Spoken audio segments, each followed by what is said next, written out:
It's an original report. A new kind of landlord pops up in the Bay Area. We reveal how investors are now buying and renting out RVs. Good evening, I'm Alan Martin. And I'm Elizabeth Cook. New at 6 o'clock, it's become a new business in an area where housing can be out of reach. KPIX5's Len Ramirez on the landlords whose rentals come with four wheels.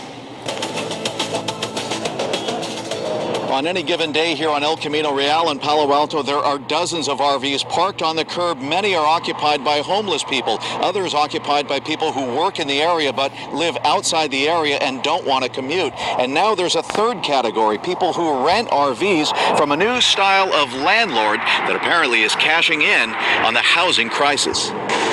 No one yet knows how many, but a growing number of RVs you see parked on Palo Alto streets are not owned by the people who live in them. They are the property of landlords who buy old, used-up RVs and rent them to homeless people or low-income workers to live on the curb. Whenever you have an entrepreneurial community and capitalism, there's going to be people who find a way to make a buck off of it. Brian Greenberg is the CEO of Life Moves, a Peninsula agency that houses the homeless. It's a solution for some people who would otherwise be living unsheltered or in their cars. KPIX first learned of the situation during a crackdown by Palo Alto police on RVs illegally parked too long in the same place on the streets. A tow truck operator says many of the RVs he tows are rentals. Let's just say I'm coming to tow right now. They'll be like, I'm living in it. Then we'll ask them, well, are you the registered owner? They're like, no, I rent it from a guy. But it's an arrangement with a big problem for the tenants who can lose their belongings if the RV does get towed.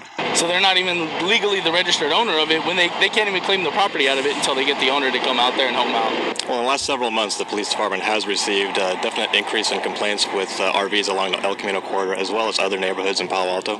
Could it be that RV landlords are increasing the number of RVs on Palo Alto streets? Palo Alto police are looking into it. This is actually something that we've recently been made aware of, and we are looking into that, and we will be exploring what we were going to do with that. One source who did not want to go on camera told us that RV landlords are charging between $400 and $500 a month for people to live in their vehicles parked here on the curb. He said that they're also looking for RVs in people's driveways, asking them if they want to sell so they can buy them and use them for this purpose. In Palo Alto, Len Ramirez, KPIX5.